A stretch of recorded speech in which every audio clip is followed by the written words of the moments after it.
Hola, bienvenidos a Pentimento. Esta semana tenemos nuestra sección nueva de Otras Voces y estoy muy contenta porque está mi papá conmigo, que tanto él como mi mamá son parte muy importante de este programa, son parte muy importante de por qué yo hago este programa y de todo lo que sé, que todo el mundo se pregunta todo el tiempo de dónde lo sé, es por mis papás. Y estoy muy feliz de que nos haya abierto las puertas de su casa y vamos a hablar de un gran autor que él ama, que es un autor de literatura. Gracias, Yarito, por estar conmigo. No, porque muchas gracias a ti. ¿A qué te dedicas? Bueno, yo me ocupo, soy el responsable de una pequeña área de análisis de medios en la Secretaría de Gobernación desde hace un buen número de años y doy una materia en la Facultad de Ciencias Políticas en la carrera de Comunicación. La materia ahora es teoría, se llama Teoría de la Comunicación 3, pero he dado otras materias que tienen que ver con el desarrollo de los medios en México y la formación y cambio en la opinión pública. Bueno, por eso te gusta tanto Shasha. Bueno, es que una parte de Shasha es justamente su tarea periodística política, ¿no? Quiero que me cuentes por qué te gustó tanto, cómo fue que lo descubriste y por qué ese impacto tan... Sí, realmente fue impactante. Yo recuerdo algunas cosas en los años 70, un programa que hizo Federico Campbell en Radio Universidad, en el que hace la glosa de su obra. Su obra en español en ese tiempo era poco conocida, hoy es poco conocida también, pero en aquellos años mucho más. Y luego a través del cine, porque recuerdo de Francesco Rossi, una película basada en la obra de Leonardo Sciascia, que es El contexto. Francesco Rossi la tituló Cadáveres Ilustres. Cadáveres Ilustres porque se trata del crimen de varios magistrados, de lo que vendría siendo el órgano más importante, la Suprema Corte de Justicia en Italia.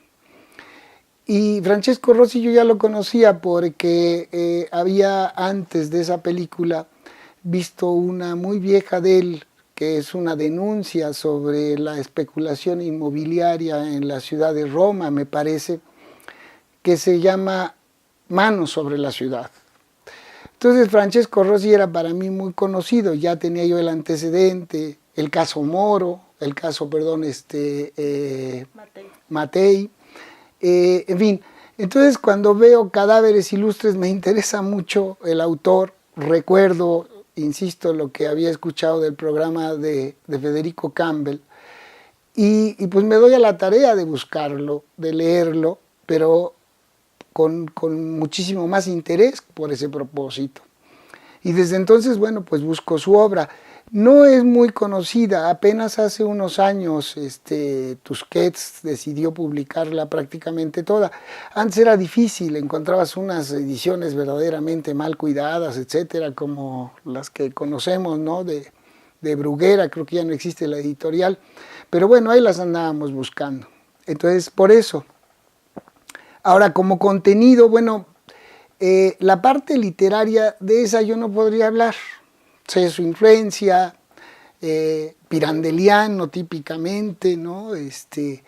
Pero no podría yo ubicarlo, no podría yo hablar en esos términos. Pero desde el punto de vista de la importancia del contenido, es realmente, me parece a mí que relevante.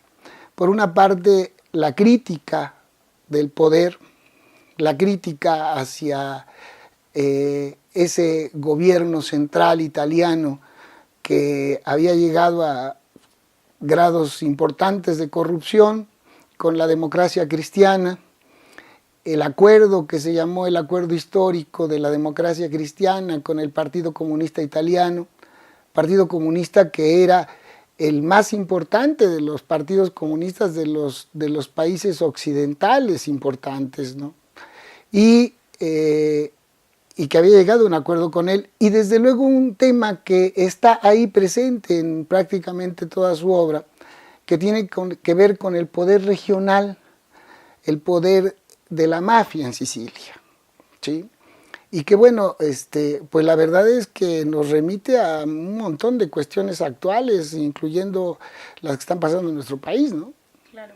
Entonces, bueno, por más de una razón me parece importante Sciascia. ¿Crees que ahorita sería fundamental leerlo, que todos lo deberíamos leer? No sé esto último, ¿no? Porque como por ahí alguien decía acerca de nuestros columnistas, ¿no? En la prensa, ¿no? ¿Qué es un columnista? Le preguntaron alguna vez a un exdirector de un importante periódico en México y respondió de la manera más irónica. Un columnista es alguien, dijo, que se sienta todos los días a la máquina y dice qué está bien y qué está mal de la realidad. Entonces pontifican, ¿no? Entonces me parece, no sé si todo el mundo, no sé, no utilizaría yo la palabra trascendente, pero sí diría que deberíamos leerlo. Deberíamos leerlo con mucho cuidado para entender algunas cuestiones de la connivencia que hay, de esa relación tan imbricada que cada vez se advierte más entre las regiones, el poder de los narcos en México con ciertos grupos de poder, cierta actividad empresarial incluyéndola, etcétera, ¿no? Y por el otro lado, la crítica al poder político, al poder central, a la composición y moralidad de los partidos políticos, ¿no? Entonces, sí es importante. Y avanzaría, no toda su obra, pero por lo menos si leyéramos unos 4 o 5 libros de él, que son muy pequeños, son muy fáciles de leer, creo que ganaríamos, ¿no? Pienso en el contexto, pienso desde luego en el caso Moro, ¿no? Que no es una obra de ficción, por cierto. Pienso también en las 2 obras más, digamos, que más revela el poder de la mafia, que es el Día de la Lechuza y a cada cual lo suyo, ¿no? Creo que si leyéramos eso, bueno, ¿no? Y ya con más interés, bueno, pues yo diría, ahí está un libro que me parece muy importante, sensacional, yo diría, de un autor mexicano, Federico Campbell, que escribió, no recuerdo, pero por ahí de los años mediados, fines de los 80, que es La memoria de Sciascia, ¿sí? Donde incluye varios pequeños ensayos de su obra y que realmente nos aporta una cantidad grande de datos que nos facilitan el conocimiento de esta, una interpretación sencilla, algunas veces reiterativa, pero necesaria para enfocar o para aclarar cuál es el enfoque de la crítica que hace Sciascia al poder político. Tocaste 2 temas muy importantes, uno el caso Moro, el otro la mafia. El caso Moro, que como dijiste no es ficción, él hace un libro que se llama justamente así, El caso Moro, donde habla del secuestro y el asesinato de Aldo Moro a manos de las Brigadas Rojas. ¿Por qué impactó tanto ese crimen en esos años? Y sigue impactando, ¿lo vuelves a leer? Sí, la verdad es que es una especie como de drama. Sciascia le decía en una entrevista a Federico Campbell, y luego el mismo Federico Campbell glosa, toma partes de algunas otras entrevistas de Sciascia a periodistas italianos, de que el relato, el caso Moro, era así como una obra ya escrita, como que Sciascia solamente lo que hizo fue reescribirla y reordenar el montón de papeles que se habían publicado en los diarios, porque parecía un drama ya conocido. Y la verdad es que es una cosa verdaderamente dramática, penosa, que analizándola con cierta calma se vuelve como inaceptable, triste. Moro era el político más importante en ese momento de Italia, porque gracias a él, que había recorrido, por cierto, pues yo creo que todas las posiciones internas de la Democracia Cristiana, partido que había gobernado desde después de la guerra hasta su desaparición, ¿no? Después de los años 80, ¿no? En Italia.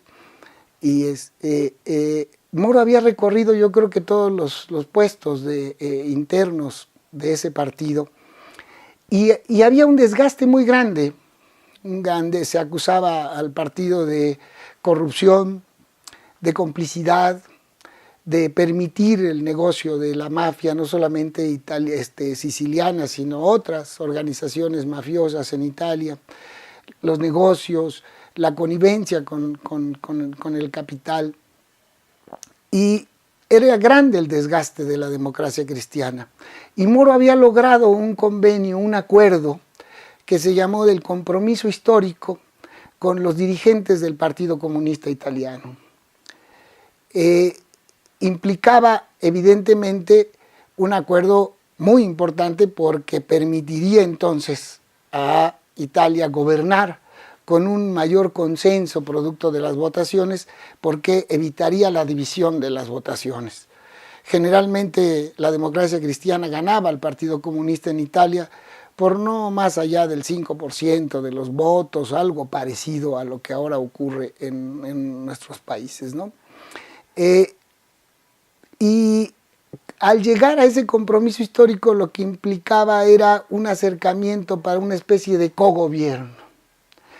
Pero Moro era, por sus habilidades políticas, por sus posiciones, por lo que había defendido, sí, digamos, el puente idóneo entre ambas organizaciones políticas. Y como dice Sciascia, quizá por eso secuestraron a Moro. Luego el contexto de esos años, ¿sí? Esto ocurre en 1978, me parece. Entonces, hacia final de los 70s, una década pues en el mundo cargada, todos sabemos lo que pasó. Antes había ocurrido algo semejante con la formación de la fracción del Ejército Rojo en Alemania, lo que después aquí conocimos o se conoció más como la banda Baader-Meinhof. En Italia hay una cosa parecida, que son las Brigadas Rojas, un grupo de radicales extremos que busca canjear al político Moro por varios de sus dirigentes presos en Italia. Y lo secuestra con ese propósito, pero como dice Sciascia, siempre había algo más.